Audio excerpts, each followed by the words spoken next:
Good evening. My name is Sean Williams. I'm the Associate Professor of Political Science at Campbellsville University, and we are live streaming tonight via Google Hangouts from the city of Campbellsville, where I'm joined by three of our students to talk about the post-debate and the post-debate wrap-up of tonight's Republican Party presidential debate that was from Charleston, South Carolina. So if you would please go ahead and introduce yourselves to the audience and let them know who you are and maybe a little bit where you're from. Hi, my name is Eli Wood. I'm from Columbia, South Carolina. I'm Kalea Clark, and I'm from Louisville, Kentucky. I'm Travis London, and I'm from Glasgow, Kentucky. Thank you guys for joining us tonight. So a little bit about the class and the project that we're working on. For the rest of this month and on into at least the month of March, these three students are going to be covering the Republican and the Democratic Party primaries for Campbellsville University. It's going to include traveling to Iowa, where they're going to be attending several of the campaign events in Iowa, and then be there ultimately for the Iowa caucuses. So just kind of jumping right into the middle of it tonight, first of all, each of you would just kind of go around. What were your thoughts about the debate tonight? And to the degree that you've seen some of the other ones, kind of how do you think this debate and the candidate performances compare to some of the previous debates? That's what Travis wants to go. Yeah, I believe this debate was a little bit different from the previous debates because I think that the moderators really pushed a lot more with the candidates, and they really wanted more solid answers rather than just their talking points. I think they really wanted to push more for a solid answer, get them off of their feet a little bit, and get them to let the American people know what they actually stand for. I definitely saw the commentators and the people asking the questions. Some of the questions they asked were specifically trying to spike controversy. The way that they, I guess, brought up current issues that candidates were struggling with. For example, Ted Cruz and his whole being born in Canada and if he's allowed to run for president. I think they did a really good job of bringing up what really matters and what voters are waiting to hear. What do you think? Well, I think this time it was more like each of them got opportunity to talk about how they felt. Like they weren't as interrupted as normal. Like there weren't as much going back and forth and arguing and all that stuff. Yeah, y'all talked a lot about the fact that the moderators seem to be working to steer the debate or to control the debate, to create controversy, the opportunity for engagement. Do you think that it's fair? Do you think that the moderators overplayed their hand? Do you think the questions about things like Cruz's citizenship or Trump's comments against one candidate or the other, do you think these are fair game in this debate, or do moderators go too far? I really think that these moderators were right on where they were supposed to be. I believe that a moderator is supposed to keep the conversation going, and be the voice of the people when asking what they would think that the candidates need to be talking about. Maybe let some of the other candidates speak a little bit more, maybe not show favoritism towards certain candidates, just to get a little bit more views or something like that. But I believe that it was a really good way to let the candidates speak on the current issues that are happening right now. And what about, do you think that in the process of doing that, you don't think that maybe they made it a little bit too controversial? Were you okay with the kind of gotcha questions that they were leveling at maybe a Chris Christie or the debates that they were allowing to happen between Rubio and Cruz? Again, all fair game, or did they go a little too far? I think it was completely fair game. I mean, we've gotten to the point in the election. We're in 2016 now. It's election year. It's time. We got to step up our debates and our game. What the candidates are doing. I mean, people are waiting to hear those answers. Even if it's something that will spark controversy, the voters deserve to hear, and they need to hear both sides of the story, and people argue against them. For example, the Marco Rubio and Ted Cruz going back and forth about both of their records in the Senate and switching on their votes and who they represent. I kind of can see both ways of this. I can see why moderators kind of want to steer the conversation towards what's going on with current events. But I believe that some of the time they covered some things that we really didn't want to be hearing. We wanted more quality in our conversation on stage. Maybe not focus as much on Ted Cruz's birthing problem. Maybe focus more a little bit on their tax plans, because I know they cut short on a couple of the candidates, their tax plans, and maybe focus more on some other issues that are important rather than some little controversy that's going on that's being brought up to help lower someone's poll numbers, raise someone's poll numbers. It's just something like that. Well, let's spend a little bit of time talking about the performances of the individual candidates. And I guess the best place to start is probably going to be Donald Trump. Donald Trump's been leading the Republican primary and the caucuses in Iowa for several months now. He seems to be the one who determines how much oxygen's in the room. What do y'all think? How do you think he did tonight? Was he his normal self? I think he was a little bit calmer. He didn't try to start as much. Like he didn't, just like in between candidates. Like unless he was talked about, he didn't jump in, or if he didn't feel like the issue was about him.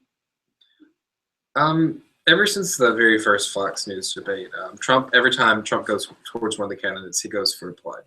He goes for the neck at each and every candidate. Specifically Jeb Bush. If you would ask me a year ago if Jeb Bush would be as low as he was now, I would be kind of surprised. And I believe that he just keeps going after the establishment's favorite pick at the very beginning, and just really pushes towards these other candidates to help him in the long run. So it's really interesting to see his game plan. If you watch any of his rallies, how he just subtly drops some things in there, and rather than just making a big deal out of it, he just pushes that idea to you. He gives you the questions that you want answered, or he just gives you the questions, period, without many answers. He just really pushes that very subtle. It's very interesting how he plays the game. He seems to do pretty well at it. But at the same time, we also saw him a couple of times tonight. He actually paid John Kasich a compliment. I think at one point he said, I like this version of this guy, or I'm kind of liking this guy at one point.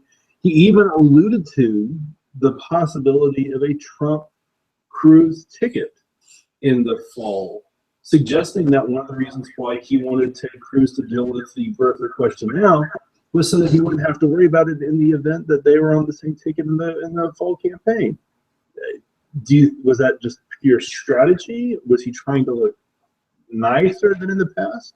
Or do you think seriously he's considering Kasich and Cruz as being legitimate Republican hopefuls? I think Trump is so confident in his own campaign. I mean, every time he says it, he says he's very confident that he's going to be the nominee, and he says he's very confident he's going to beat Hillary Clinton. And he said the reason he's saying Ted Cruz might be his vice president is because he knows that's right now his biggest competition. So if he tries a little bit just to convey the American people that maybe that'll be his vice president, then maybe they'll be like, oh, maybe I would vote for Donald Trump because Ted Cruz would be on his ticket anyway, and take away that little support that puts Ted Cruz maybe just a little bit ahead, especially in Iowa. I mean, with him paying these little compliments, like it was John Kasich that he said, I like him tonight. I like this guy tonight. And I believe they were talking about taxes. But it's snatching up that couple voters here, a couple voters there who support these people, but kind of like Donald Trump, but don't want to like him, but kind of do. It's really interesting. I believe it is his strategy. He is playing nice, kind of, with these candidates, but it is an interesting strategy to see played out by Donald. So I guess getting to Cruz, and we'll kind of Kasich a little bit later, I'll talk about him specifically. But Cruz has moved up from being in the 6th or 7th spot on the debate stage to now he's the guy standing to Trump's immediate left, in large part because of his first or second place position in Iowa, depending on which poll and the formula that they use. How did Cruz do tonight? Do you think his stars will continue to rise up this performance? I think that Cruz people, since he was the first he was the first candidate at all to announce that he was running for president. And then kind of at the beginning when other candidates were joining, he kind of sunk and nobody really saw him as a serious candidate. And then when he really started pushing in Iowa, Iowans love him. That evangelical base, they love some Ted Cruz. So, I mean, they're going completely for him. And I think that works in his favor, even if it's just Iowa, because then people see him as a more legitimate candidate than they did before, which will even help him in national polls. And so you think that tonight's performance just continues that narrative that he's been trying to build for himself? In a way, yes, because at the same time, while he's building himself, he's also, I guess, showing how much him and Trump they really have never fought on a debate that much. They're like, he's the one candidate that Trump and him have never really gotten in a big argument. But this time, now that Cruz is getting in Trump territory, they're going to attack each other, and it's not going to be very civil like it was anymore. I mean, I think this debate will help him some, but not tremendously. I think there were some other candidates that shined a little bit more than Cruz did, but I do believe that this will help him a little bit. Maybe definitely in South Carolina with that strong base there. Maybe some in Iowa, but it'll be really interesting to see his numbers in New Hampshire and see how some of the other candidates do in New Hampshire as well as Cruz. Now, Ms. Clark, one of the things that at least I seem to detect, and maybe you saw this completely differently, especially in the opening rounds of the debate, it seemed like whatever Cruz was asked, his answer was something like, "Oh, there you go, asking the media question," or "There you go, distracting us from the real issues," or "There you go." Is that the way he's playing the game? Sort of dodge the question and get back to what I want to talk about, or do you think that maybe this is just him getting into a rhythm tonight? I think it was him playing a game, like just trying to like almost, I guess, kind of trying to divert away from the question, but like this. But at the same time, I think he was getting a rhythm too. I guess it was like a middle ground, like trying to figure out where he was gonna stand and how he was gonna roll with tonight's debate. And now let's turn to the person who's immediately to Trump's right on the stage, Marco Rubio. Marco Rubio has moved in the minds of many to being the leading establishment candidate, maybe largely because, as I mentioned earlier, because Jeb Bush's star has seemed to fall a little bit. How did Rubio do? Did he make a good case for himself?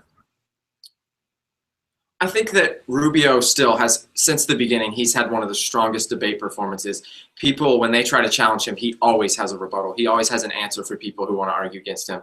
But one of the things that kind of made him special was, like Chris Christie corrected him on tonight, was that he usually didn't insult other candidates and say that, oh, he would always tell Jeb Bush, we're running for the same office and someone's convinced you that we're enemies. But that's exactly what he was doing towards other candidates now. And he's kind of falling in that trap, I guess, during this time. But I mean, at some point it was going to happen because he's going to attack now that he's getting further in the race, and he's still stuck in third place, and he's not even close to Cruz and Trump, who are way ahead of everybody. He's got to do something to step up his game, and he's trying insulting the others, and it may or may not work. We haven't really figured out yet. I believe that Marco Rubio has always performed extremely well at these debates. He's a very elegant speaker. He's his vocabulary is very, very large, and it really pushes more towards the I want to say elite, but more towards the establishment, saying, "Hey, this could be our promised child right here, who could beat Hillary Clinton, who could beat someone on the Democratic side." It's really interesting to see him in the debates, and I think he does a wonderful job, and I think he really, really shined tonight in the debate. And earlier, when we were talking about the exchange between him and Christie, were you discussing sort of the attacks he's been launching at Christie and Christie's record calling him too liberal? Do you think those kinds of fratricidal Republican on Republican attacks, are they effective?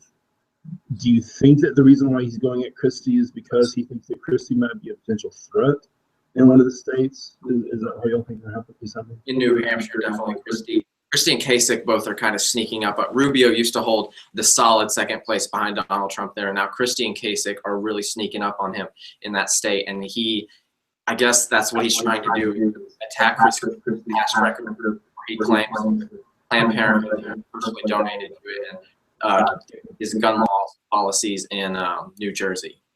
I mean, if you think about it, if Rubio was able to actually help boost Christie to the lower levels and the tiers, then maybe some of his support could go towards Rubio himself.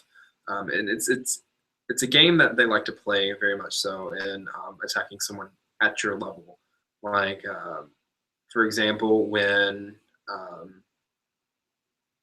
at the first debate, X6, I'm sure they all attacked one another there, and they even might have thrown a few shots at some of the first tier candidates.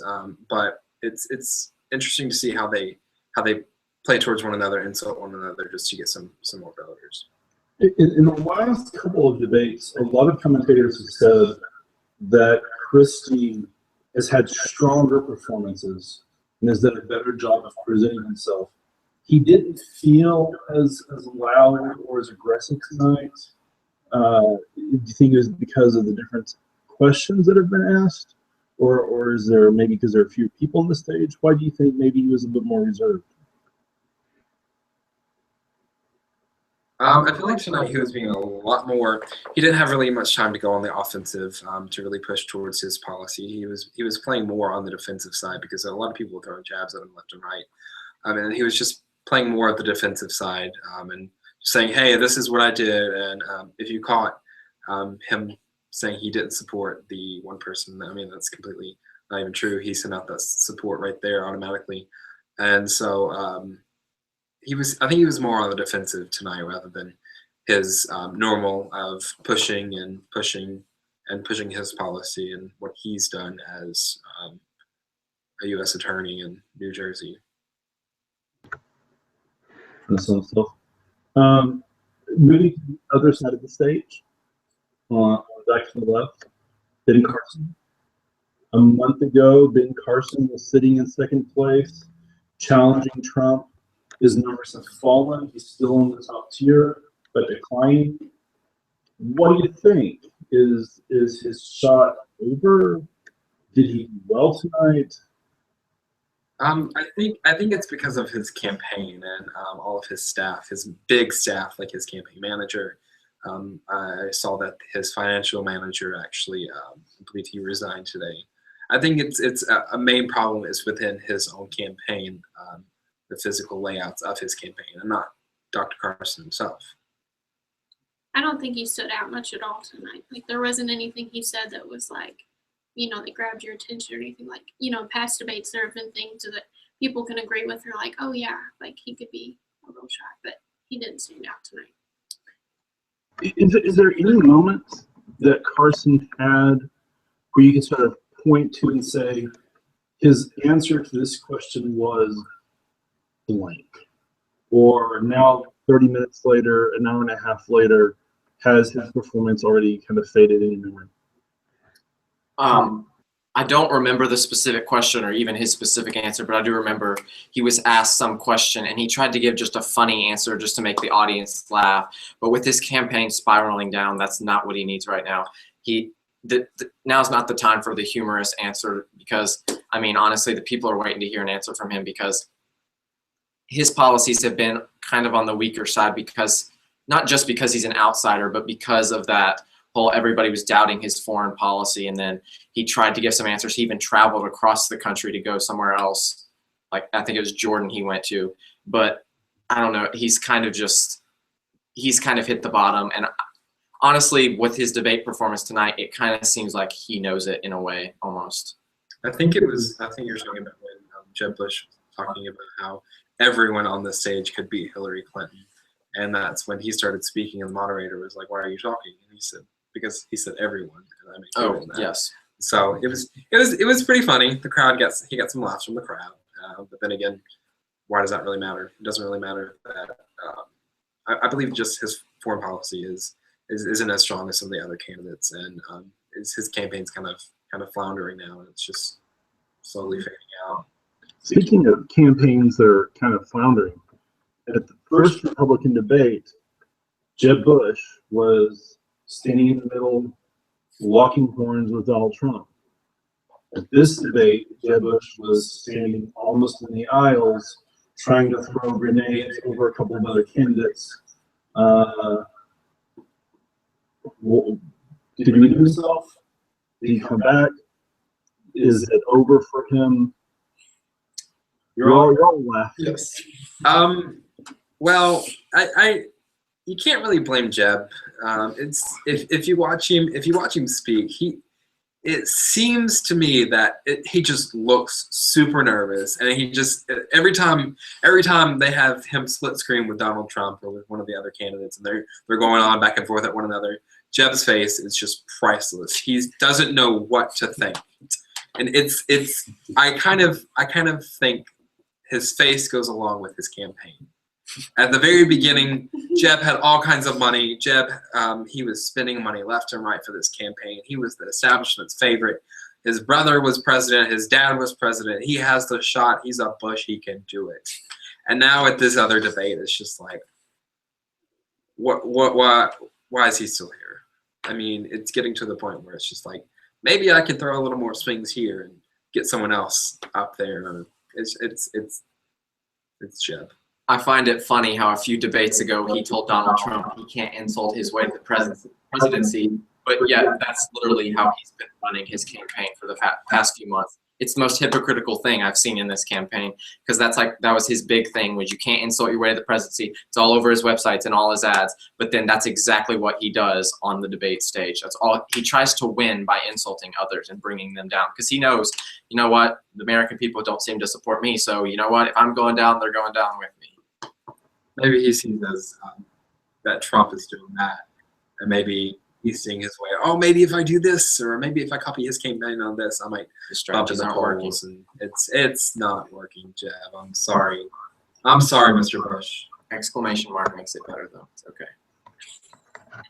Exclamation mark. Clay, you agree with your Patriots. You didn't make it sound as if the Bush campaign is over. Somebody get the floor.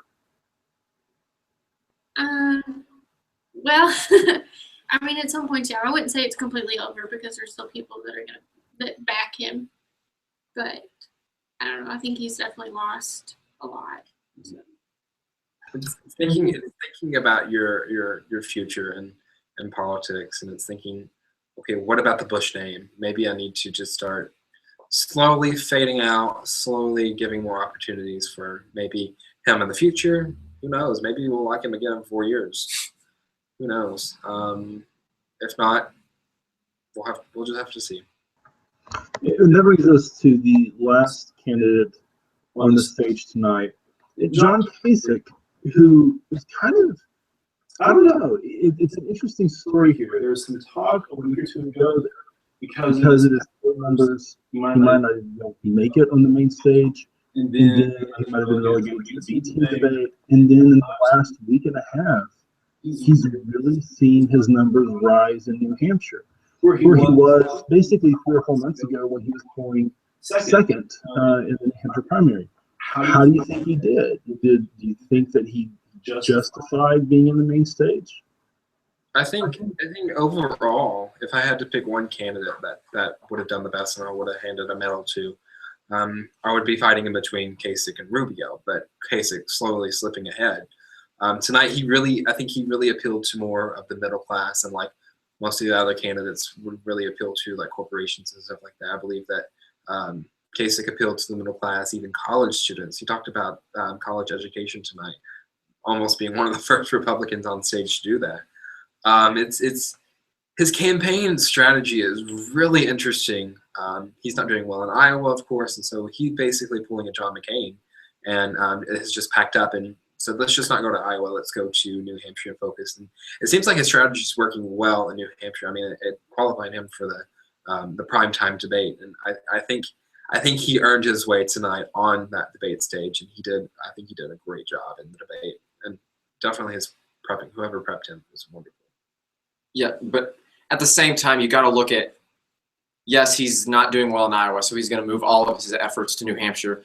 but then next is South Carolina, and you wonder, does he really have an appeal being the governor from a northern state of Ohio and then doing well in a north state of New Hampshire? How is that going to resonate down in the South in South Carolina? Because, I mean, you've got Trump and Cruz and Rubio and Carson who are kind of on top in that state, and you don't see Kasich being there at all. And if he loses Iowa, which is almost for sure, but then wins New Hampshire, if he can't even get, I guess, in the top 5 in South Carolina, he may have to call it quits for his campaign.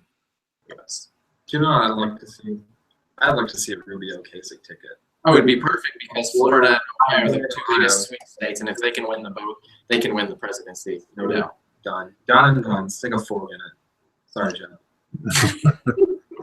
The math would be difficult. Now, before we do sort of a wrap up and talk about winners and losers, there are 2 other candidates that I want to talk about. The first candidate, congratulations, Lindsey Graham. You made it to the prime time debate. He actually seemed to get some camera time tonight, and in fact, a couple of questions were named in his honor. The other candidate I want to talk about, since this is Campbellsville, Kentucky, we have to bring up the fact Rand. Not only did he fall off of the big stage, but he kind of said, "I'm taking my ball and going home," and not showing up for the second one either. Do you think that he's sort of done?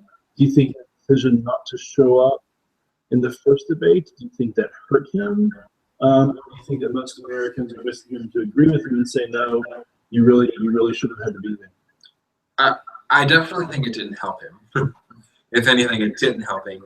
Hurt him maybe a little bit. If you listen to it in the middle of the debate, or towards the end of it really, you hear the moderator just stop all of a sudden. You hear people shouting, and it turns out people were actually shouting, "We want Rand," and But only for a second. it was only for a second. I believe they just shouted it once, and that was it.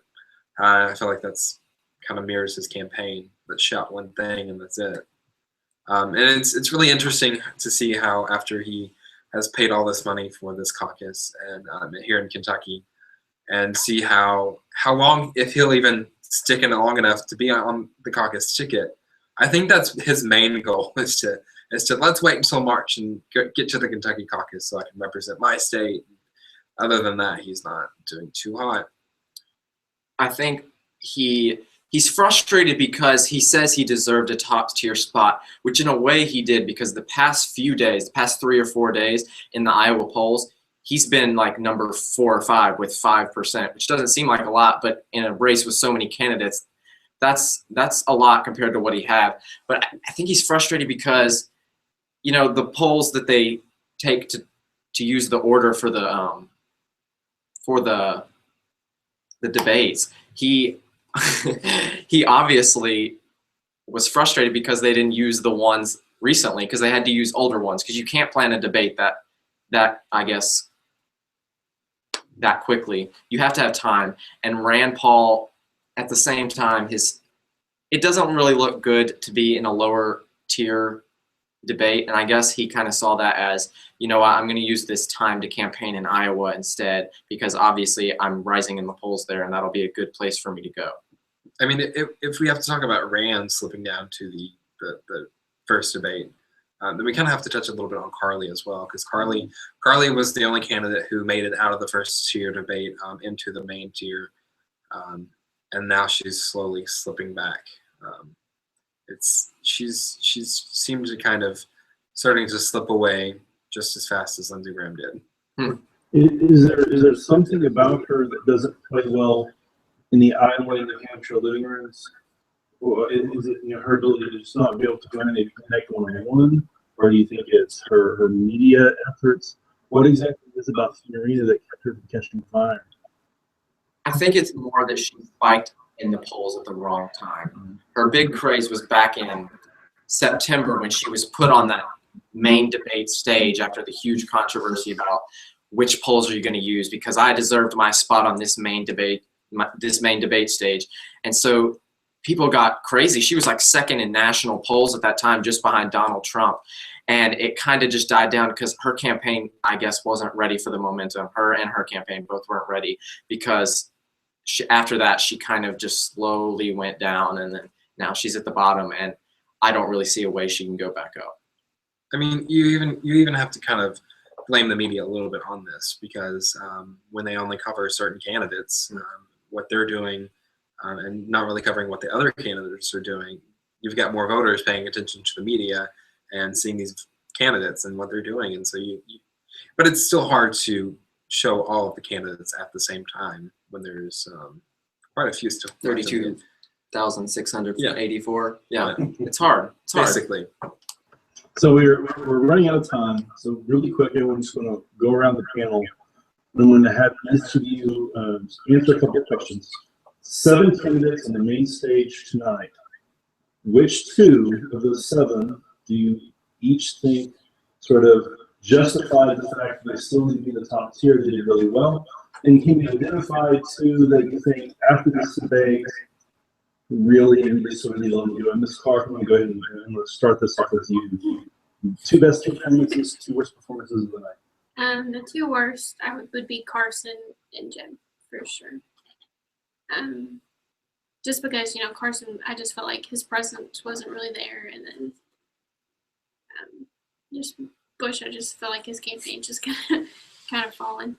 But the 2 best would be like back and forth between Rubio and Kasich. So I think they both stood out very well, and they handled themselves very well on the debate floor, and their answers are thought out, and they reply very well.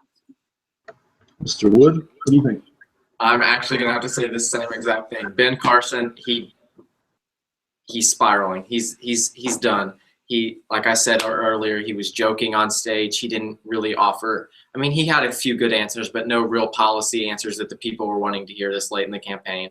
And Jeb Bush, he's just insulting people, and it's not working. And him and Donald, every debate, they have gotten in some sort of drama, arguing with each other about the dumbest stuff, and it's not worth the Americans' time, especially this close to the election. They want to hear real solutions to real problems, not their little drama. But the 2 winners, I would say, definitely John Kasich, because he was on the edge. He was number 7. But he really showed he has what it takes, and he's really going to fight for his campaign, especially in New Hampshire, even if he pulls out of Iowa like McCain did. And another winner, I would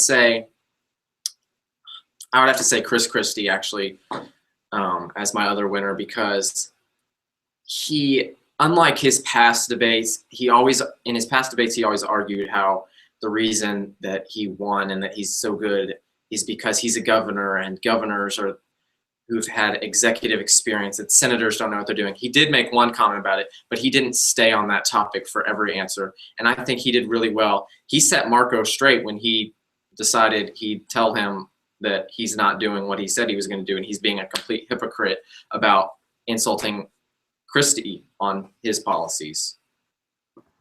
Mr. London? I would have to agree on the 2 losers. I've never really seen the appeal of Ben Carson and being so soft-spoken when the seriousness of the office of the president comes into terms. And it's just really interesting to see him. I'm just sitting there speaking the whole time. And just I don't see any policy coming from his mouth. All I hear is, okay, yeah, he's got a flat tax that he wants to do. And some of the journals said that his was probably the best. But then again, what about his other policies? And how many times tonight was he answer to a question when he gets together with experts and they're going to tell him what to do? How am I going to solve the Syrian crisis? I'm going to give the military everything that they need. Okay, I think he's still stuck in the mentality of the whole neurosurgeon thing of okay, we have this problem that we need to fix with this person. Let's get all of our experts around here and go at it and see how we can fix this problem with all the experts. And then again, it doesn't really have any executive experience that some people are really looking for. And then on the other loser, Jeb Bush, of course. I really, really bashed on him tonight. Winners, I would have to agree. I think we all 3 agreed on John Kasich for sure. He did really well tonight. I believe that he will completely soar beyond Jeb Bush. Hopefully, Jeb will fall off into the aisle. Chris Christie, honorable mention to him. He did well. And then my other winner would have to be Marco Rubio. Every time he speaks, I just want to listen to him. He just speaks eloquently. And it's just, I really don't know what it is about the guy. He's just a great speaker, and he just really draws me in. He's just, yeah. So interestingly enough, it sounds like if you were standing on the left side of the stage, you did pretty well tonight. Yeah. You're standing on the right side, so it's the blue ties versus the red ties. Blue ties versus red ties. Blue ties Trump tonight. Blue ties Trump tonight. Play that Trump card. And I did. we'll let that be the final word. So again, thank everyone. I want to thank all three of my panelists for joining me tonight on this late night broadcast. It's coming up upon the 1 o'clock hour. And again, I also want to remind all of the people who may be watching back home, either live or who may be watching this streaming at a later date, that we're going to be spending the next couple of weeks putting together a social media coverage of the 2016 Iowa caucuses. And we plan on taking that coverage live to Iowa. We'll be able to talk to you about the debates, the candidates, and the candidates' performances every night while we're there. So again, thank you very much for joining us, and God bless. See you in Iowa.